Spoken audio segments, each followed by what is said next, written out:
them going, could I just call us back over here for something? What are you gonna do, fire me? I mean, really seriously. So what I'd like to do is go on to old business, because I don't think the chairman is really give me back before we get through with 9A, which is the proclamation for Pancreatic Cancer Awareness. The board took action to go ahead and support the proclamation at your last meeting.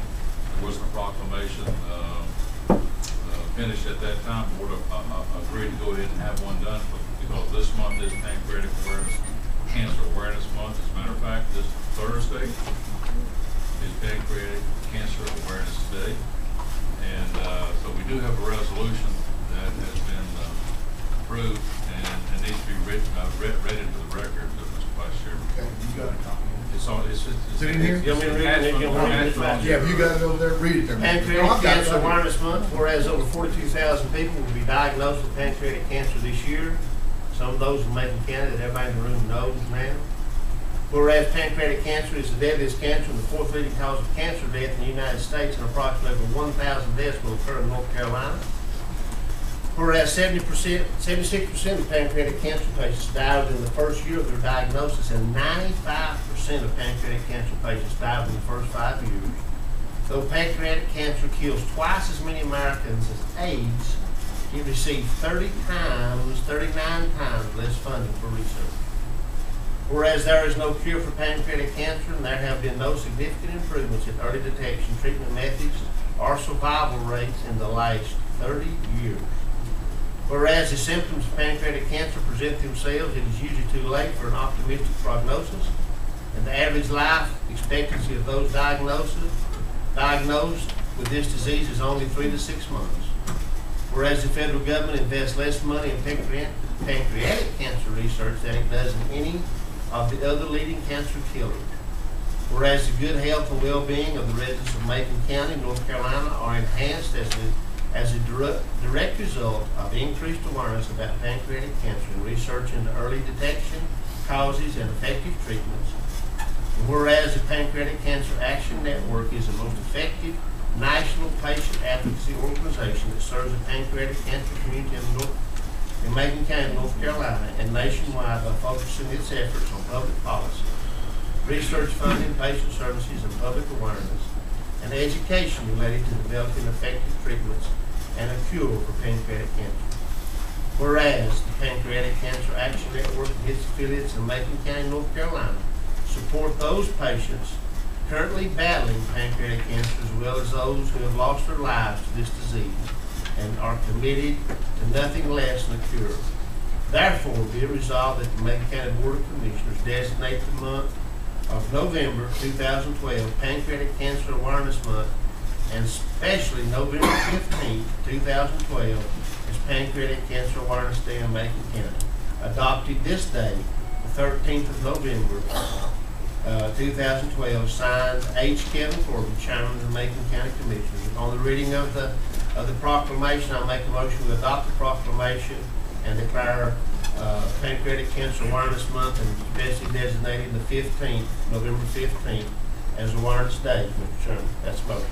Thank you, sir. We have a motion, second by Commissioner Tate. All in favor of that motion, signify by saying aye. Aye. Opposed, like sign. And I'll be representing the board on the 15th at the presentation at the gazebo. And just to know that pancreatic cancer is affecting now 1 county employee, 3 people in the community that we know of. Of course, and the lady who brought this, who's always the advocate, is Miss Margaret Ramsey. A lot of you know Miss Margaret Ramsey. Her daughter, who I think graduated the year after me and you, Danny McGahey, I'm not for sure. Tommy Jenkins, if he's still here, but she is battling pancreatic cancer, and some other folks in our community, and we all know somebody who's lost their lives to this disease. And when I read these statistics and got to read it, me and the chairman talked about it, we just couldn't believe the amount of money it's not did the research for that. So, and it's just a deadly disease. So, but it does hit home, and so, Mr. Chairman, I think it's a good thing. Thank you for, and thank Jack Horton for writing this proclamation. What a wonderful job. Appreciate it. He's the best I know. Thank you. That is already signed. And gentlemen, Walmart glasses, they hold up, or? they did. I had to go fix my glasses. And I have discussed with the county manager my trip to Raleigh, and I've asked our vice chairman if he would conduct the rest of the meeting. He said he would. If anything you need me for, you call me, I'll answer my cell phone. How's that? No problem. So I'm going to head to Raleigh, got a 5-hour drive, and I'll be representing you down there the next 2 days with the North Carolina Association of County Commissioners. Now, when you tell me that? I'll be back Friday. Now, I'm in Brunswick County Thursday night, so. Okay. I'm doing Brunswick, Chattanooga, everything that's Drive safe. All right. right. Thank you, guys. You can do Thank you all. 82 if you get to Winston-Salem. Thank you. Statesville, you gotta slow down. So Commissioner Custer, It's just like me. it's all yours. Thank And you remember, very much. continuation until next Tuesday. Yes, we do. And I'll be back. At 6:30. Thank you, God bless you. Recess. Thank you. All right, moving right along to 9B, release of sewer easement for William and Carolyn Boatwright. At the 9th meeting, commissioners voted to release the sewer easement on the property line. Jeffrey Neville Boatwright's easement was no longer needed. It's been brought to our attention that a similar easement on adjoining property belonging to William and Carolyn Boatwright also needs to be released, and the county attorney has the resolution. I prepared a proposed resolution that would declare that sanitary sewer easement surplus and authorize a quick claim of that. And I have the proposed resolution as well as the quick claim deed in the form referenced in the resolution for consideration. So you couldn't find it in here? Is it in here? Yeah. Sure, we need to read this in. No, I don't think so. I think the point of it is to make it clear for the record that, I'm just gonna pass it down. the easement is not necessary, that it is indeed surplus, is not necessary for the project, there's not intention to run a line in that direction in the immediate future, and as a consequence, this was again one of those easements that the county approached and requested because at one time there was some thought of the line going. This is the cleanup on the It is, and there may be some others coming. We're working on getting a list of all the easements that were in the original sewer line, the gravity line. It's not going to be put in now, so we may be bringing all those back to the board at some future date, so you can take action on all of them. This one just came up. We did one, or y'all did one for the boat rights earlier, and this property was the property that got overlooked, that belonged to them. Mr. Chairman, we have discussed this about the William and Carolyn Boatwright property. In light of that, I make a motion, we waive the reading of the documents supplied to the area. And I make a motion that we vote to release the documents and the sewer easement. Adopt the resolution. And for the release of the easement for William and Carolyn Boatwright. As a motion, we adopt the resolution. I hear a second. Second motion to adopt the resolution. Any further discussion? All in favor, say aye. Aye. All opposed? Unanimous. All right. New business. You never thought we'd get here, did you, Jimmy? But here we are. Adult Dental Clinic. I'm not going to read all three of those. I'm just going to invite you guys forward to explain to us where we are on the new dental clinic and what you need us to do. First item of business Or I'll invite Chester to do it. is a resolution exempting architectural design project from the provisions of the general statute, section 143-64.31. As you each know, the general policy of the state of North Carolina is to make a request for proposal for architectural or engineering services when needed. However, the legislature wisely recognized that on smaller projects where the professional fees would be $30,000 or less, the county should not be constrained to follow that process of advertising. Instead, it should be able to exempt certain projects if they chose to do so. In speaking with the county manager, it was his recommendation that for the purpose of doing the architectural work for the adult dental clinic, it didn't make sense going through a formal request for proposals for architectural services. What the county's needs are in this respect, the county contemplates leasing some space from C.J. Ramey and Maxine Ramey in the shopping center area below the Macon Savings Bank. property out on the bypass, if you're familiar with where I'm talking about. That particular space will have to be renovated to basically accommodate the dental clinic. And the work to be done there, is my understanding, is a architectural work for the design in that regard, and it will fall substantially less than that $30,000 number. And so the proposed resolution is to exempt this project from the requirement. Mr. Chairman, I make a motion that we waive the reading of the resolution against an architectural design project as submitted by the county attorney, and that we support the resolution. The general statutes 143-64.31. Motion on the floor, do I have a second? Any discussion? All in favor say aye. Aye. All opposed? Motion carries unanimously. Number 2, approval of lease. County Attorney, Mr. Hilliard, you real punk here again? Yes. Okay, right back to you. I have a proposed resolution for the county to approve the lease for this space with C.J. Ramey and Macon Ramey. The lease is attached to the proposed resolution. I have worked with the county manager on this. The lease is for an original term that would track the fiscal year of the county and would expire June 30th, 2013. However, it contains 7 one-year renewal options. So we'll have the opportunity to hand that to you. Is that the lease? It's not in. Okay. I get On the lease, that's just. Resolution with the lease. You just have the one copy. Is it not this one right here?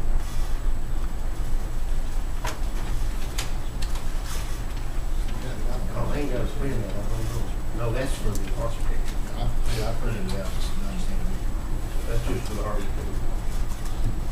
No, I don't believe the lease was prepared. This is a lease. This is a lease that has been worked out by the director of health as well as the county manager. Terms of lease, I guess, we don't have the terms of lease, if you recall, those are. Yeah, I can certainly get those to you.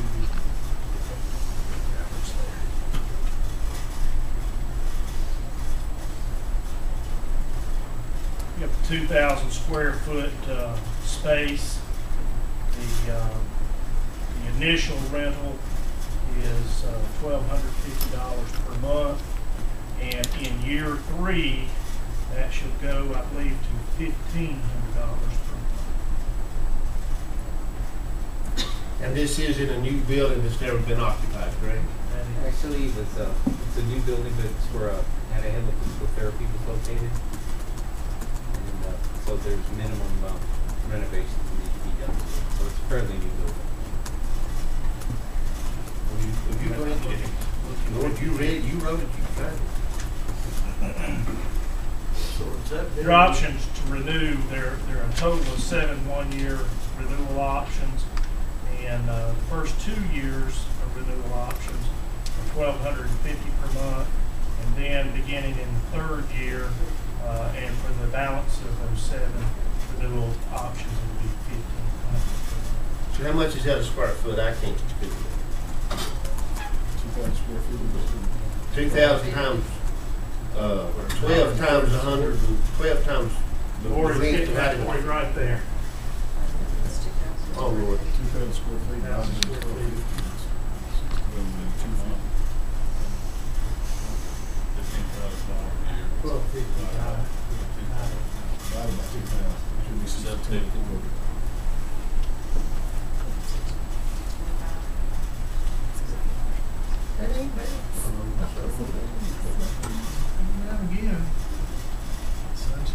Have you read the lease? Has Jim Butler read the lease? Have everybody read the lease that's involved? Mr. Dennis, have you read the lease? Don't have to, you know the way it works. But he's seen the space. The original draft came from the government.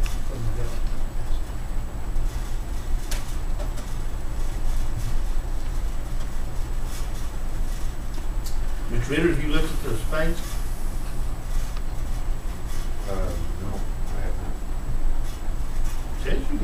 space. Oh, yeah, says you did.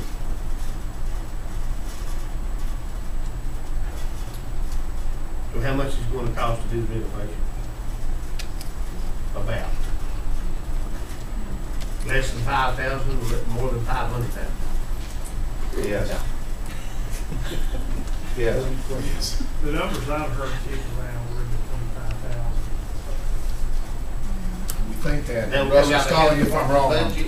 I've slept since then, but we think that's all still under the umbrella of the Medicaid adjustment that we got bigger than we thought we were gonna get. We We're have not enough asking for left? any more money. Are there enough left in there? Oh, yeah, that's what you're saying. Cover that money. And I will tell you, in working with Jim Ruckner, I made certain that we provided enough renewable options to where there would be ample opportunity to do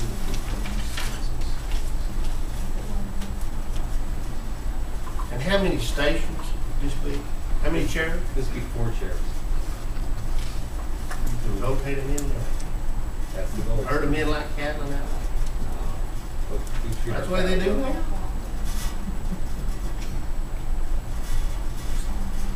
So are they still gonna retain the space in their own health department? No, they're in the basement of Dr. Silverstein's right now, they're gonna move over to a real office. I think, Mr. Vice Chair, that's a great location. And they need the dental, you know, we've talked about the adult dental clinic, and we finally got to where we can make it work. For $6.25 a square foot, you have to do some renovation. I'll make the motion, we approve the leases for this. Motion second on the floor, any discussion? I don't want to rush you, now let's finish what you're looking at. Go ahead. All in favor say aye. Aye. All opposed? Unanimous. Resolution's approved.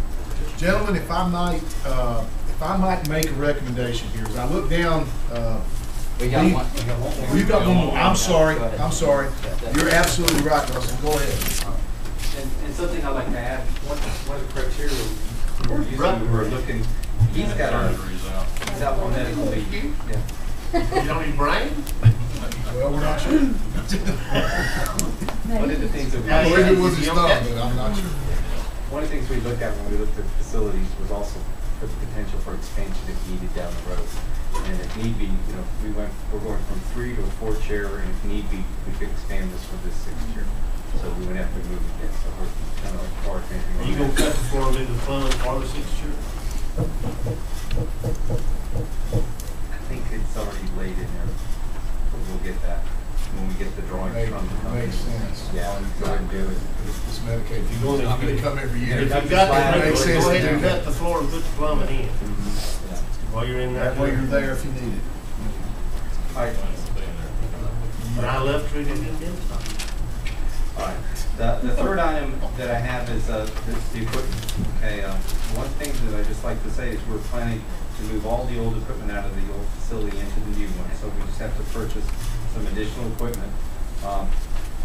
The main things we're gonna add is one dental chair, and you know, everything that goes along with that. And one thing that we're adding that we do not have the capability where we currently are is a Panorex dental machine, which is really the state of the art and the standard of care, you know, which we really Sure need. cranks your bills up, I know that, go ahead. Okay, so what we did is we put out for the equipment formal bid on October 19th, and it closed on November 1st, and we received 2 bids from companies. And the low bid was $114,855, which met all the needs of everything that we asked for. Bless you. Actually, Dr. Caldwell, myself, and Jim Bruckner sat down last Friday and reviewed it very closely. So basically, what I proposed to you guys is that we accept the low bid of $114,855, and I just like to add that that's about $70,000 less than when we started getting bids. So we were able to negotiate these companies down. Who's that bid from? This one was from Henry Schein. So this Again, one, you're not asking for more money, you just want the bid approved, you've got the money covered in. yes, sir. Mr. Vice Chairman, having worked with both of these companies a lot, Henry Schein and Patterson, Right. each has got their strong points and their weak points. You know, Patterson, what they're good at is to follow up. If you need somebody to come and work on you, they're your people. but as the upstart, get in the door, and what we found out working with them, they do have the better mechanics. Put it in, hence the passenger. The shine positives are, they're always lower price. You can get your stuff quicker. But you also got to pay for it. You know, Patterson's always let us run it at 90 days. Henry Shine, you will pay them when she comes off the truck. So I guess that's one reason they can do it a little cheaper too. So, but I don't know who their help is now. The Dr. Funks was the last dentist office we did. It's been 4 years. And we use Shine there, and they, you know, those people who install this equipment is what matters. It really is. So, you know, for that much, what we're talking about, $15,000. You can, you just have to build a fire under Henry Shine at once to get them out. That's the only thing. That's the big deal. Is one of these as good as the other? I think the equipment is. I mean, like Commissioner Beagle said, the follow-up and the maintenance is always a little different, between companies. But one reason we're able to get so low on Shine is because of severe purchasing, we qualify for special markets, and that got us a tremendous discount. Where are these companies out? Shine, I think, is out of Charlotte. Shine and Patterson out Tennessee. Not in Knoxville. They're not the main office. They have people those that's pretty close to Knoxville. They have some. There's nobody there. I mean, Dr. Calder, I mean, I'll defer to you on the level of equipment you review. Shine is very top of the art.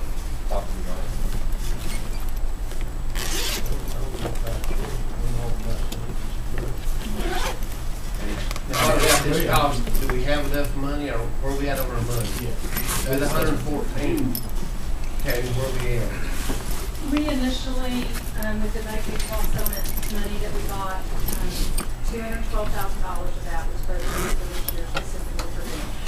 And since then, we've received another, we've budgeted an additional $40,000, which was 10% that was withheld from the original Medicaid cost settlement dollars. We have not received that money yet, but we've gotten our promise of that money that has already been budgeted for that.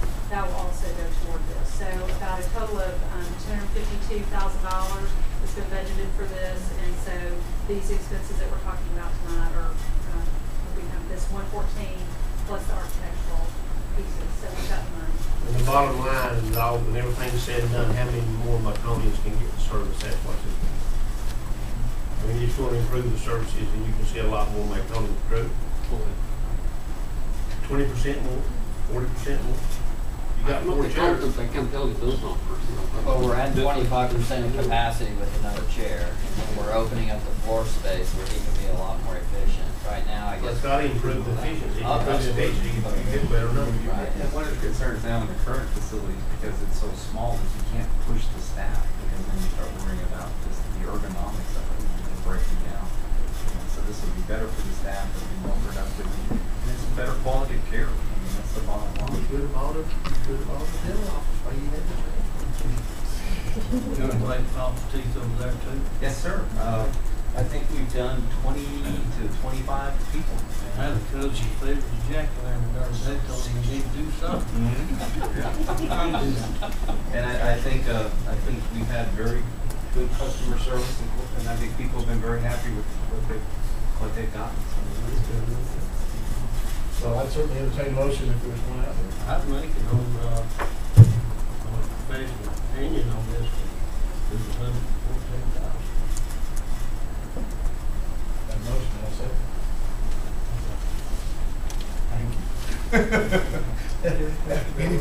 Any discussion? All in favor say aye. Aye. All opposed? Unanimously.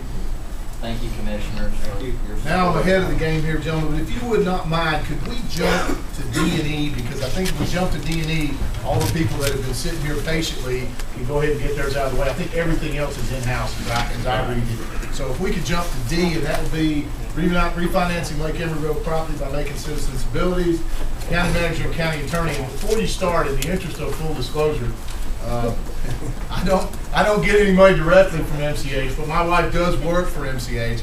By my understanding, Mr. Attorney, that's not a conflict of interest, but I would like for you just to clarify that for us. And That make is sure- correct. Okay, thank you very much. Several years ago, just some background information, several years ago, the county, which owned the property where MCH is now, made a decision to transfer that property to Macon citizens, and they ran the program. There was a provision in that transfer that said if the property would revert back to the county until to be used for the purpose that it was donated for.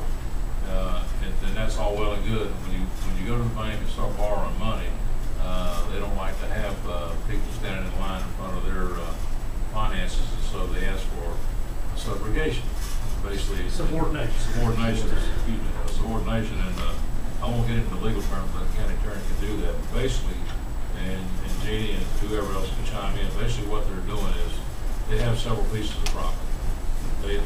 The money that they have borrowed over the years on this property is almost paid off, very close to being paid off. Another piece of property that they own that houses some of their clients is in Jackson County, but it belongs to them, and many of those clients are from Macon County that use that facility over there. They have an opportunity to consolidate their debt into one loan and accelerate the payoff of that to how many years? 5? 5 years. 5 years, thereby saving quite a bit of money. I think if you look at the records, and I think we've had several commissioners serve on that board, Mr. Bill may serve on it now, and can say that, and I know this for a fact, we had a discussion with Ms. Garrett and several folks about this, that if you look at where that program is today compared to where it might have been before Ms. Garrett took over, you can see a world of difference. They really know how to manage what they have, their finances and their property, and they don't go into these things without giving a careful thought. I think in the long run, they're going to be able to pay their debt off and be more self-sufficient financially if the board allows this subordination to be approved. Basically, all they're saying, and Chester can give us the correct wording on that, is that we're allowing the bank to have the first stand in place should they default on their loan. Let me just bring a few additional details. There are actually 2 loans currently against this property. One is just a regular mortgage, and the second is a line of credit. And to the credit of this organization, the line of credit, I think, is 100,000. It's 100,000, but you don't owe anything on it. Is that correct? That's not always been the case. That's been paid down to a 0 balance. And I think the indication was it had not been used in roughly 3 years. That's another good indication. This is not a refinance because somebody is having a hard time. This is a refinance that is being driven by good business practice. I had one piece of property that had I think roughly a 9-year loan term on, and the other was, 3 years? 3 years. In any event, what they're going to do is combine those obligations and make it a 5-year. And in the course of that, they're going to be able to cut their interest rate down considerably, which should give them net savings, I think, in the $25,000 range over the 5-year period. So they're going to be saving money, but their objective is to get debt free. And that's always, I think, a good objective. Ask about income, revenue sources for paying this, and the indication is that revenue stream is solid for the next 3 years. After that, it's anybody's guess. Most of this is Medicaid money, is that correct? But they feel comfortable with the revenue stream for the next 3 years. But to make a long story short, what you're doing, if you agree to these 2 subordination agreements, is to put the county's possibility of reverter, if you will, behind the interest of the bank. And so that if the bank were to have a need to foreclose on this property in order to collect its debt, it would be able to do that without the reverter of the county being in place. And what we've done in these subordination agreements is we have put some language in there that basically says before the bank would be allowed to be able to foreclose, they would first have to notify Macon County and basically say, if you want to pick up these payments and enforce your reverter right, then we'll let you do that. So that language is built in there. It will likewise be built into the deed of trust, and then there will be what's called a request for notice filed. So the county is going to have triple protection about getting notice should there ever be a problem. I doubt very seriously if there's Mr. Vice Chair, as liaison to the MCH and other directions, Jeannie Garrett, you see Miss Pinkston here. Have y'all met Mr. Edwards? Mr. Edwards? I have now. This is Mr. Edwards. You might know Mike Edwards, over with Graham County Commissioner. This is his office. And I call it roommate. so, Holy smoke. but under direction, even during these times that they've suffered cuts at MCH, through Smoky and from other places, it's nothing of their own doing. They continue to provide services to those folks in Macon County who need these services. And so this is a no-brainer. I mean, and I can make this motion as this will not come before the board of Macon Bank.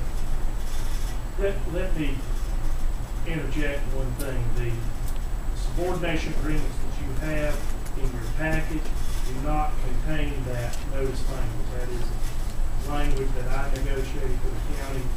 Mr. Horton has those. The bank has agreed to it. Yes.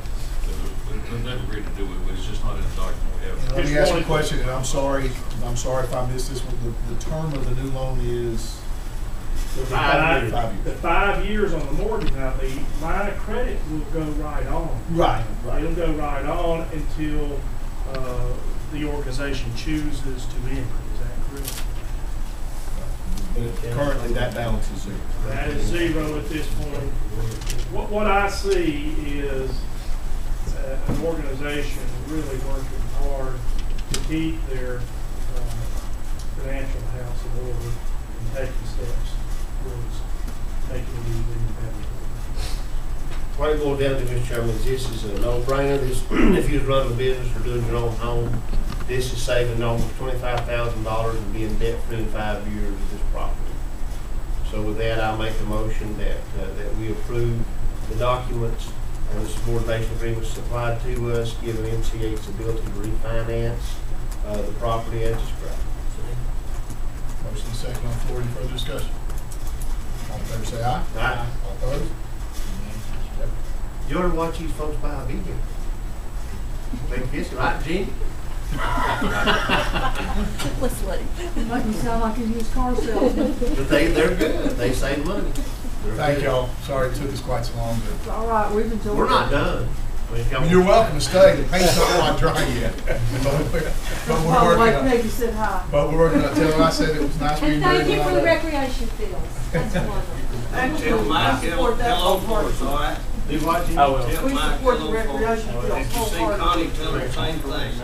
Thank you. Do you know that? That's somebody else. Somebody else open the door, shut the door, and Jeannie, she gets in the car with. I will, make sure she doesn't break another Too thing. much Graham County in one spot. I'm telling you. Gotta separate it. All right, let's move on to E, revised contract for pool renovations. Mr. Bennett? Mr. Chairman, the board approved a contract with Augusta Aquatics to do the renovation for the pool.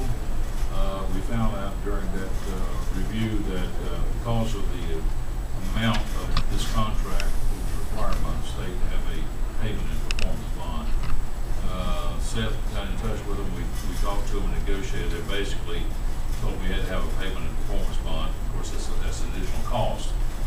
They're not adding any profit or overhead to that. Whatever it costs is what it costs. And so the other problem we had was when the board actually approved the contract for that, it was rounded off instead of the exact number. And so what you have in the revision is the exact number plus the net cost of the payment performance bond. In order to correct the numbers in the contract, we would need the board to go ahead and approve both of those changes, and Mr. Attorney to approve the contract that was previously just approved it before with 2 corrections. The correction is the exact amount of money, and Okay, you in fact have that contract with you. yeah, we have it right here.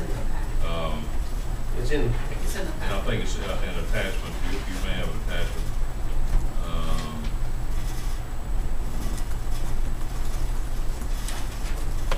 And the difference, you guys approved 338.5 as far as the budget amendment. Right. So we did a budget amendment for 7,661.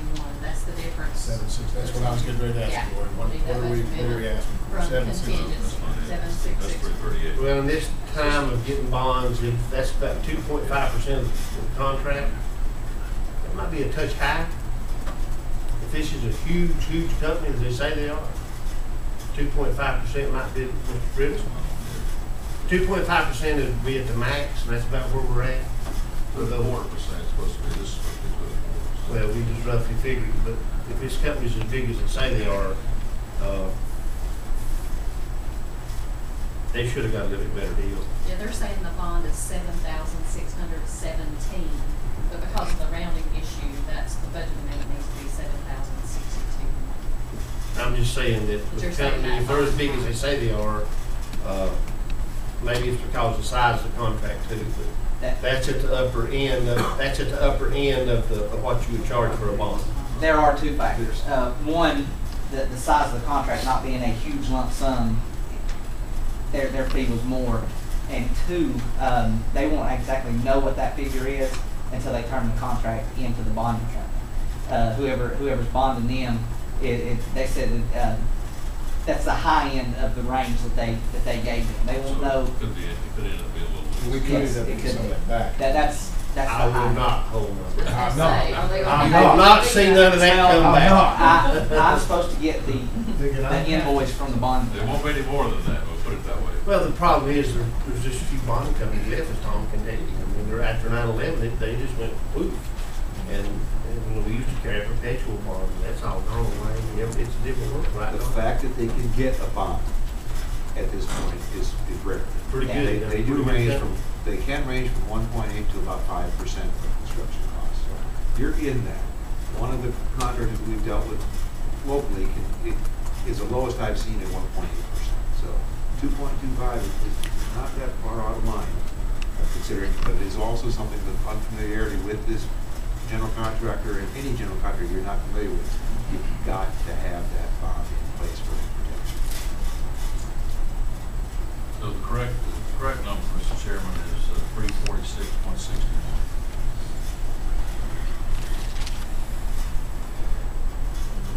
We made a motion that we. I'll second one time, go ahead. Yeah, we were. Yeah, the revised contract was to include the payment performance bond of $7,670. The total contract price to Augusta Aquatics would be $346,161. 7,660. Yeah, and the budget amendment for 7,661 from Make that motion. Second. Further discussion? Yeah, what's that, can you give me that bid on Collins? This doesn't include the Highlands, we're still, they haven't given you a final number on No, that he yet. is supposed to get up with So, the last time, I had to have him come and actually look at the pool. When we tore the deck off, we realized that at some point they had built a pool inside of the pool. So Franklin? the walls ended up being 22 inches thick. So I wanted the engineers to come and actually look at it before we started beating, if it was gonna cause damage to the rest of the pool, to tear the baby pool out. And while he was here, I gave him his phone number, his contact information, so he's supposed to be getting up with him pretty soon for a. You would for a tell them on-site that we visit. would request that this bond also cover the highway renovation Okay. project. we'll be Without no bringing- increase. We can, That's really smart. It don't matter, they'll get I'm just saying. $1,200 for it. That's where I was going with this when I was asking. And once we get that figure, then we'll have to come back and there'll have to be an additional appropriation to the project here to cover the Highlands Park renovation. We have an estimate that they have already done, but we don't have their figure yet. and if they get the bid, I mean, you could almost do a budget amendment, correct? I mean, or a, It'll To the be an contract. amendment, it'll be another amendment to this budget, because this contract does not include the Highlands renovation. When we get that number, then we'll come back to the board will have to go ahead and appropriate the additional cost of the Highlands renovation to be part of this project if we select them to go ahead and do that work.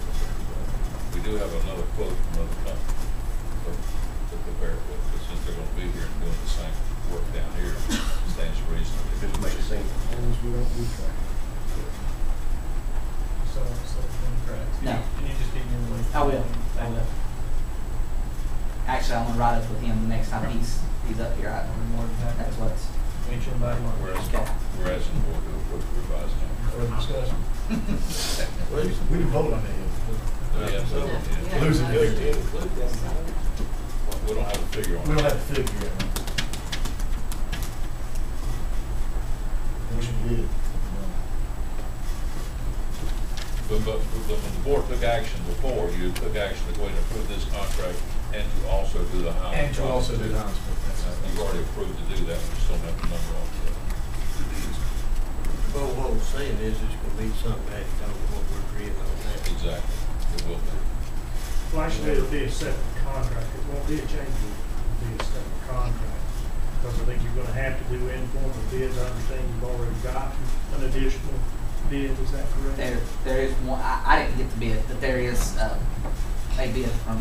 I guess what my question is, I understand we're going to have another contract, just bond if that's what we're voting on right now, correct? Would it cover that, or is it gonna be That's what we asking wanted. for more money? Good question. The original contract rounded some dollars off. Is that correct, Jack? $44. $44 Yeah, off. so- So this motion would correct that rounding off of $44, plus also include sufficient funds to pay for the bonds that are required by law. What he's saying is, and I understand what he's saying, What what I'm he's saying is, saying is, are we gonna have to add money for a second bond or additional money for the bond for the Highlands pool? Well, That's, I think that's what what you're is the asking. size of the Highlands project? It's probably under 50. I would Under, say. it won't have to be bonded. Oh, okay, okay. Does that help? It does me. Especially if we break out the concrete part of it and the pool part of it. It's gotta be over 300 to require. Now, the county could require one if it chose to, but you wouldn't typically bond it. Well, we'll know how they're doing it in Franklin, and we'll be all And that right. part of the work won't actually be able to get done until next spring. Yeah. And we'll be watching. Any further discussion? All in favor of the approving of the budget amendment? It's not really a budget amendment. So it will be that as well. Yeah, of the budget amendment to cover the bond for the project. The revised And contract. Revised contract to get the right number. All in favor, say aye. Aye. All opposed? Unanimous. All right, now we go back to bid. Commissioner Clayton. Thank you. Anytime. Seth, I appreciate all you've done on this project. Thank you. Okay. Which one are we on now? B. B. Mobile repeater for Nana Hill Volunteer Fire Department. I wore my roller out. Mobile repeater. And then You wanna do it, you want me to? I can do it and you can fill in the gap or vice versa, whatever you prefer. Go ahead. We'd had a request of the county head several years ago to put another repeater station in the Nana Hill area because of poor reception up there. The volunteers up there are in trouble with their handheld radios, not being able to talk back to the base. And the fire department went out and did actually locate a piece of property. They may have mentioned that to y'all in the past. They did locate a piece of property where they thought they could put a repeater on that would solve their problem. The problem they had was the property owner who sold them the property would not let them put a tower more than 100 feet high. In order to get the kind of coverage they need, they'd be well over 100 feet high. And so we had our techs, radio techs, meet with us and the folks from Brian Bateman from Nana Fire Department and try to figure out what could be done to create a better communication system. And the idea came up, I think it was from one of our mobile tech guys, that if they had a mobile repeater that would be in one of their vehicles and was at the site, their handhelds could connect to the mobile repeater, which could then actually contact the towers, and they could improve their communications all the way back to the 911 center. So to do that is a lot cheaper than putting a tower up there, and it benefits the fire department, the rescue part of that, as well as the county emergency services. And the expense of that, excuse me, Jimmy may have got an updated figure on that, and I'll let him tell you that, but it's not very expensive, much less expensive to put a mobile repeater. Would be actually try to locate and build another tower with the FCC like this. That's correct. The quote that we've gotten is $1,943.92. I think Commissioner Bill heard, the county manager heard the last fireman's commission meeting. It seems to be an ongoing problem through several of the departments in the county. I hate to ask y'all for money for a test, but if this test works well, we might have found a cheap solution to some of the problems that are going on now until we can get some long-term microwave, radio waves, or wherever we decide to go to down the road. In the meantime, I can speak from personal frustration, not being able to communicate to dispatch or communicate with fellow firemen what you need. When you're looking at somebody in their eyes and they're taking their last breaths and you need something in a hurry, it's being as frustrated as a cat without claws. It's not able to get a whole lot done. So with that, I'd like to make a recommendation to try this for the Manhattan Fire Department. Hopefully it works. If it doesn't work, we're going to be back to drawing board again. But according to our radio technician guys who are employed by the county, this is going to be the best option that we have right now for us. Then a motion, That's my second. Motion to purchase and install the mobile transmitter would be also include a budget amendment to appropriate funds to the emergency services budget for this expense. What kind of contingency? I think this probably is better out of contingency. How much was it again, around it?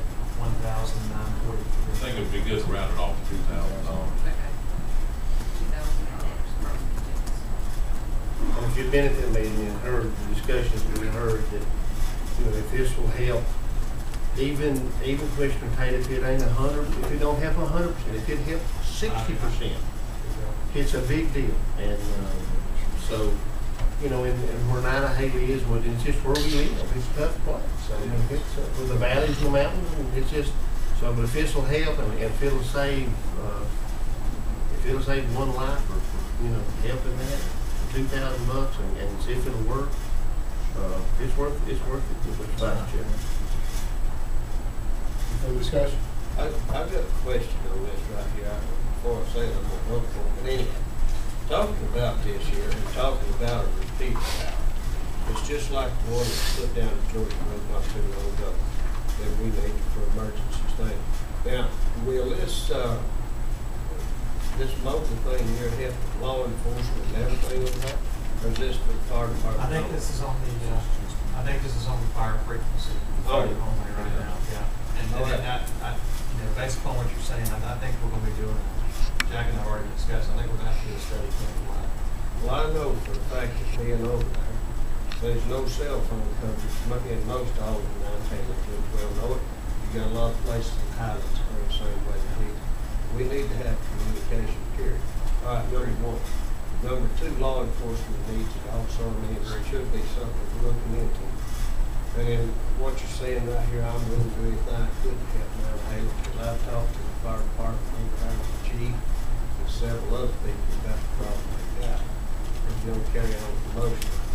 Again, Ron, I didn't answer your question there. I think that when you have this fire truck on scene that has this repeater, it's gonna solve the problem. But it's not gonna solve the problem for the individual or the sheriff's car that's on scene. Right. This will definitely have the car problem. What I'm saying is, my I comment agree. made is something we need to look a little farther into county-wide for some of these other emergency things. And the sheriff department frequency, Mike can speak to it maybe, that it is a little bit different. They do have better, as far as communication to the 911, to dispatch, they have much better frequency, communication, and clarity of communication than the fire departments do. Yeah, I was What gonna we get remind- into with the fire department since they use the mobile radios, and when you're out there on the scene and you got a mobile radio, if you can get back to the truck, you might have a better, stronger signal to get back where you need to. But sometimes you can't leave what you're doing and get back to the truck to talk to somebody, so they need that communication in hand in the field in order to do what they're trying to do. In Halo as well as in Hollis, there's places where we'll switch to the fire equipment because we can't get up. To pick up better clarity. What I was saying, that tower we just put in there, what did it cost? But it costs the county anything, it's Yeah, that's how it's taken. Yeah, but what you do need to understand is the county has right. We have the right to use that, If it will help. you. We've looked at it, it's just too low. If it'll help. It's part of an 800 megahertz system called Viper system. It's primarily for statewide law enforcement.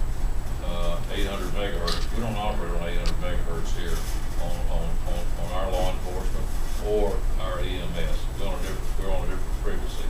Eventually, probably the state thinks that all law enforcement in one of these states will be on 800 megahertz. I don't know how long that's going to be before it comes to Macon County, but a lot of counties in the state are doing that now. If that happens, that tower will be extremely important to us as it connects up with 4 or 5 other towers through a line of sight to cover the entire county.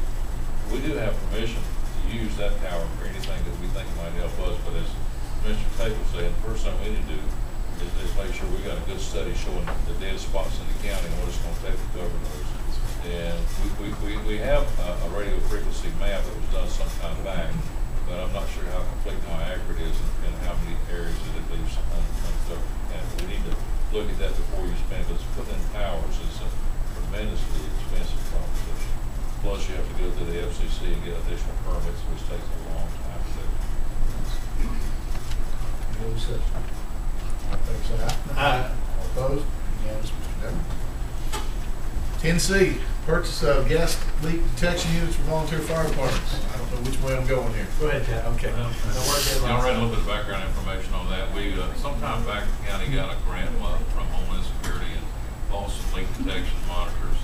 You go into an area, you want to check for gas and so forth, leaking gas, and if you have one of these monitors, and you can do that, it's a safety thing. Well, with Homeland Security money, those things were bought, and the county actually bought them through grant money and gave them out to the fire departments.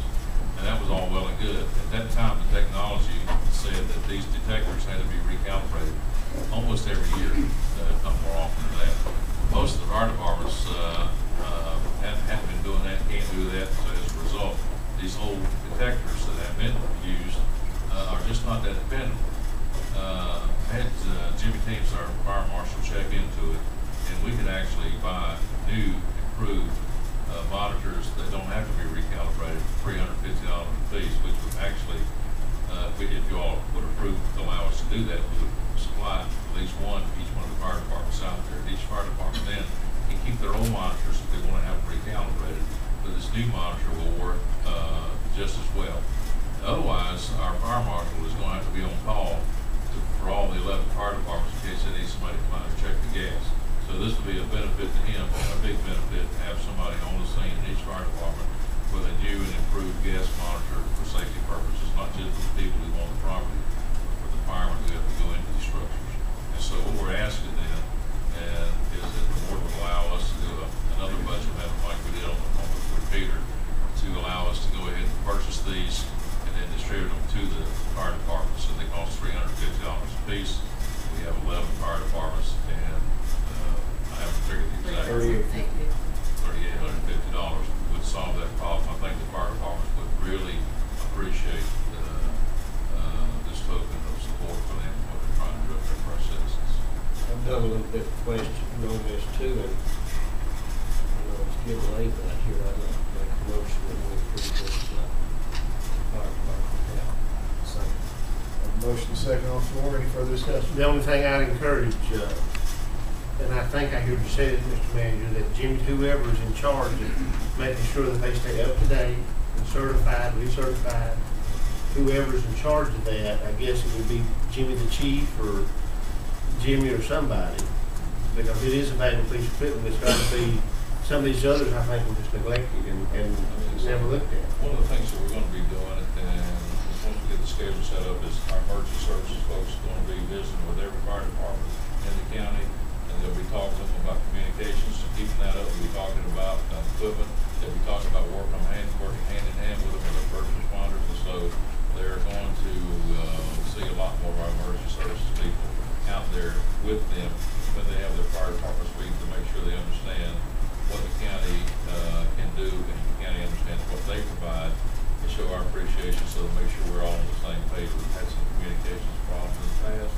I think we're set on a different course now to try to correct some of those issues, and I think this will be another way to do that.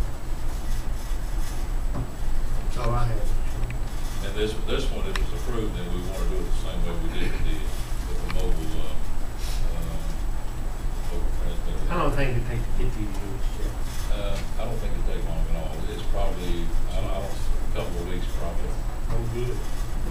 Just point to I made from what Commissioner Bill said, I thought that, they would give us some sort of recommendations, how often that should be checked.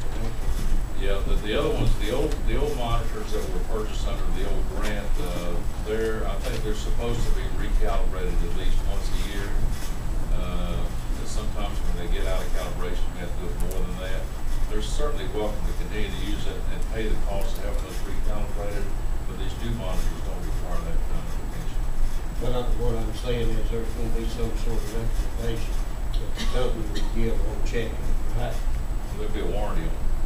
Do you think there'd be a warranty on them, or?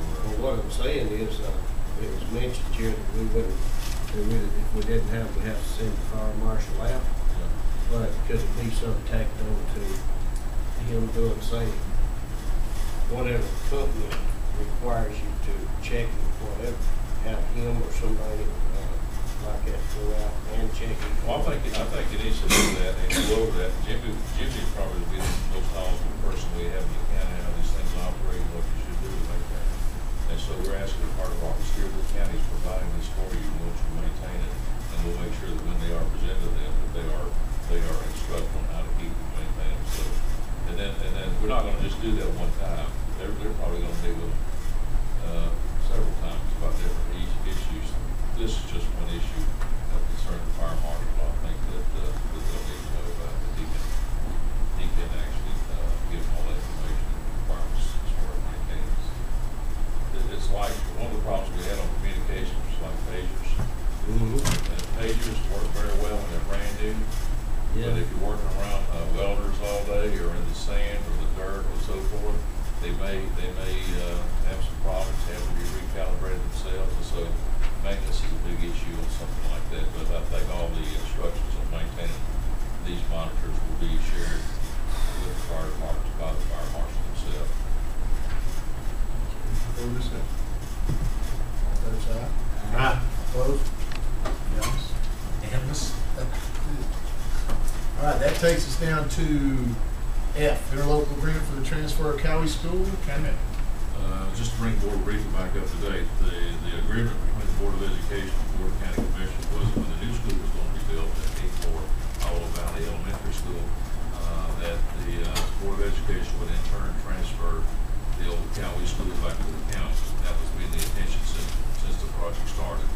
In order to do that, we need two approvals. The Board of Education has already approved to declare the Cowie School surplus, and also approved an interlocal agreement that sets up the transfer of that to the county. So the county attorney has reviewed this with the school board's attorney, and so if I'm not mistaken, Mr. Jones, I believe what we asked the board to do tonight is go ahead and approve the interlocal agreement and approve the acceptance of the transfer of the property from the Board of Education of the Cowie School.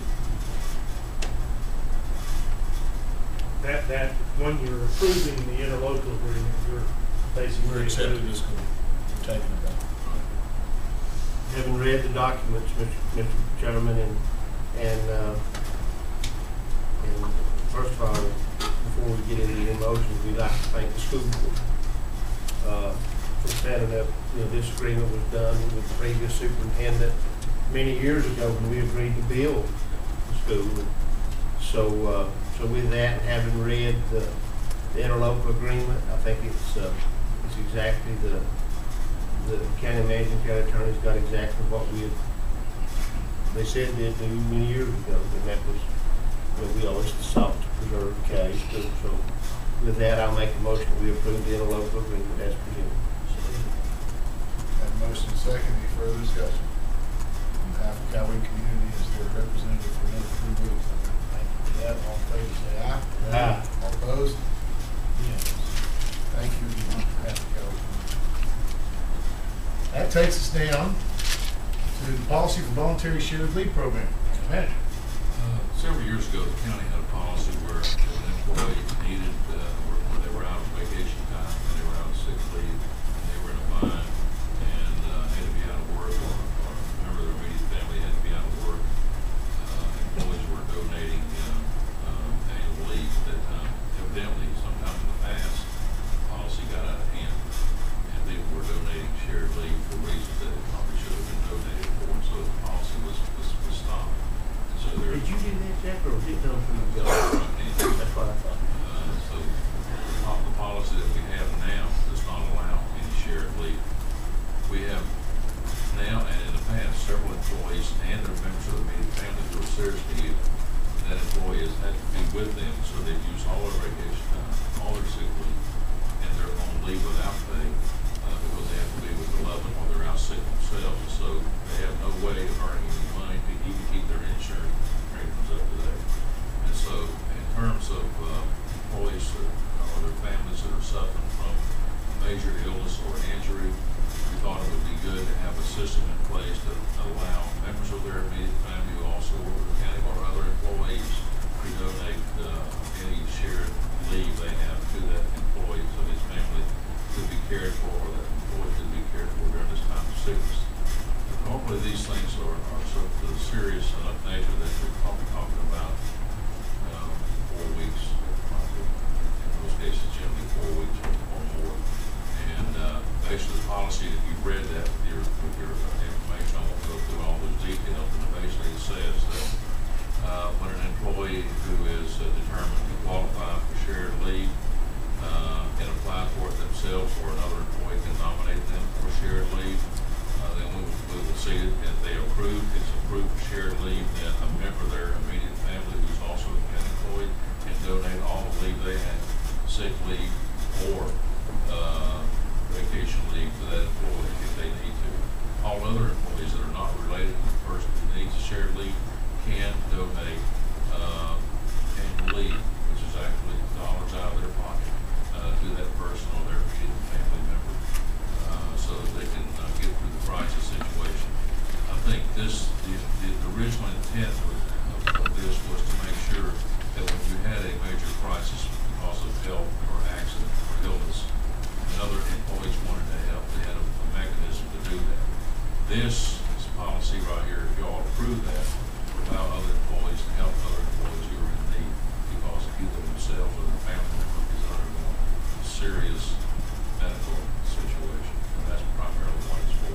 It's not so somebody can take an extra few days at the beach or but that's what happened. But I think that's what happened before. It happened in 2 departments. That I remember it well. We had the discussion, and there were just 2 departments, and it was being used. They were pooling their leave days and saying, "Okay, Ron, I've got 12, and you got, we'll swap it out." It had nothing to do about an emergency situation when you're doing out of town. It's your heart giving up. So that was, they just sort, and that was county manager procedure, not the board. But I mean, I think we would have voted probably, we should probably throw the baby out in the bathwater when you do that. So, because you got people that's willing to help a lot of folks that's in distress of their own time and money. Now, the only other question I had about that was, how do you do the money part? I mean, when you give shared leave, Mike Decker makes a lot more than I do. So how does he give me leave, and how does that work? Well, it comes like, his account has so many days of built up leave, annual leave.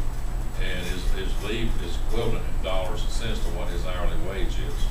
That has nothing, his hourly wage may be more than yours, but he donates a day, even though he makes more money than you do. It's a day to day. It's a day to day. That was another discussion that came up. Just That, hours. well, they got to trying to figure the the difference. Yeah, and so if that's this policy. No matter what the salary is, if one person donates a day to another employee, regardless of it, it's deducted from the one who donates based on that benefit, and the one who gets it, they get the day. Is your tour plan, Mr. Manager, to put that on the department head? That's the first line, right? Yeah. The department head has to, and if it goes awry, that's who you go to, correct? Absolutely. The department head's got to make a recommendation, or somebody's got to make a recommendation, or the person has to apply for it themselves to me and the human resource director, and we'll make sure that it's legitimate. It falls within the guidelines set forth in this policy before it's approved, and it's approved, then fine. The other thing we put in here is that some people are kind to a fault, and they'll give you away everything they have. And we put a stopgap in here. You can't donate and leave it, it's gonna leave you with less than 40 hours. Because there may be a time when you need that time and it's not available. So we wanna make sure that even though people wanna donate their leave, they still have some vacation time left so that they can use themselves in case they need to use it. So The county has an interest in making sure that those folks get work. Well, it's an admirable thing, and it shows you the quality of employees we have is willing to do that. we have a couple now who are in Dire dire straits. And we have they several have a lot of employees. employees who want to help. Several employees want to help, they want to And get they- time. Out of the goodness of their heart, Yes, Lord. If it's exactly. on Some are actually donating cash. They're donating, yeah, I was about to say that. Shared leave that they There's have some not used. employees, like Jack said, can't even pay their insurance, because even though they're on leave, they have to keep up with county insurance, of course. So we have people donating cash, and we're applying that, to help cover their insurance. But we've got to have the mechanism to allow them to do this, because it was taken away. Can you implement this immediately upon this vote? Could we? We could, that's right, actually, that's why I wanted to get it on the agenda tonight, so if y'all did approve it, we could make it effective tomorrow. In case the chair entertain a motion. I'll certainly make the motion that we approve the county manager's recommendation for voluntary shared leave program under the stipulations that he set forth. Motion second, any further discussion? All in favor, say aye. Aye. I'm gonna see you, we'll have a back. Oh, wait a minute, I'm sorry, I didn't say all opposed, right? I'm It's sorry. okay. It's okay. I just feel like it's too much, but I see the good part of it, so Well, with these stipulations, I mean, if they only be took advantage of, that's up to the board. I mean, I think this one has some safety valve in there, in that the county manager is going to have to approve it first. When it It's says- going to be a case-by-case basis. But what's on me on it was on, in case of a serious or prolonged medical condition. That's the first thing it said. An employee may apply or be nominated to become a recipient of leave transfer from other employees. And that pretty much says it ain't, That's the you're not only going to reason, swap that's it the to only go. reason you can do it. Yeah. I understand it, and we can move on, but I'll make it real quick. The only heartburn that I have with it is like Emily was saying, okay, there's somebody terminally ill right here, and they can't pay their insurance. And I'm thankful to see other people kick in and help them all they can. And then all of a sudden, this other person that kicked in everything, caught up with everything. And if it'll keep working around the circle of work, but it just, okay, I'm ready. I just want to make sure I got the vote right. Yeah, I voted for it. Okay, good enough, so it is unanimous, I just want to make sure I got that right. All right, I think we don't have to On behalf vote. of the county employees, I thank you gentlemen for doing that. I think it would be well worth it, and I think the employees would appreciate greatly your concern. Well, I've never sat where you have sat, but I've sat in similar situations. You're in charge of your people. And if that's what you want from your folks and you're not breaking the law, I think that's what we need to do. I don't think we need to vote on H. I think we just need to set the meeting, correct? Yeah, you need to have, this is a continuation meeting next week, but Right, by we'll get state that in a second. statute, the first Monday in December, requires all newly elected county commissioners to be sworn in, which would be, 3 commissioners. And, also at that organizational meeting, there'll be the time of the selection of the chair, the vice chair, and to continue to establish your dates and approve the bonds for the. And that meeting will be held on Monday, December 3rd, 2012 at 6 p.m. at 5 West Main Street, the Commissioners Boardroom. But I hate to tell you, you still got posted on official notice. Well, I know you do. No, I know you do. The regular I'm just for the meeting in purposes December is still of, for the December purposes of 11th. this group, so they know where, when it Who's is. gonna try to do away with that? Well, Well, I don't know if you can, but we'll I look won't at be here. I can tell you, I'll miss that. We haven't changed the regular meeting schedule. I gotta be in Raleigh If on you the change the 11th. regular meeting schedule, we gotta go through the advertising. Yeah, you're gonna have, that's a process that would, take a little bit of planning to do. You're gonna Well, How much change- notice you gotta give to change the regular meeting day? Your regular meeting date, there is a publication and newspaper requirement. Get Ronnie off the cuff, I don't recall, but I can tell you. Yeah, we got if you the wanted new- to do publication. The only question I would have then, what if the new board takes over the 1st of December and decides to change their meeting schedule? If they choose to do that, they can give the marching orders to implement that. But until the statutory steps are followed, that schedule stays the same. I suggest rather than us spin our wheels till 9:30, worst come to worst, gavel it in, gavel it out on the 11th and go home. I mean, that is your option. All you have to do is gavel the meeting in. So the bottom line is, you can go through the hoops and jump through the circles if you want to, or you can get all your business done on the 3rd, gavel the 11th in, gavel it out, and go home. All you have to do is have the meeting. We've done that before. Okay, Now, you if gaveled you're in and gonna do it gaveled all out on the before. 3rd, you better notice it all for the 3rd. I'm just saying, if you got anything else to do, but I'm saying, if you don't have anything pressing on the 11th, you can gavel it in, gavel it out, and go home. And we'll have an agenda for the 3rd.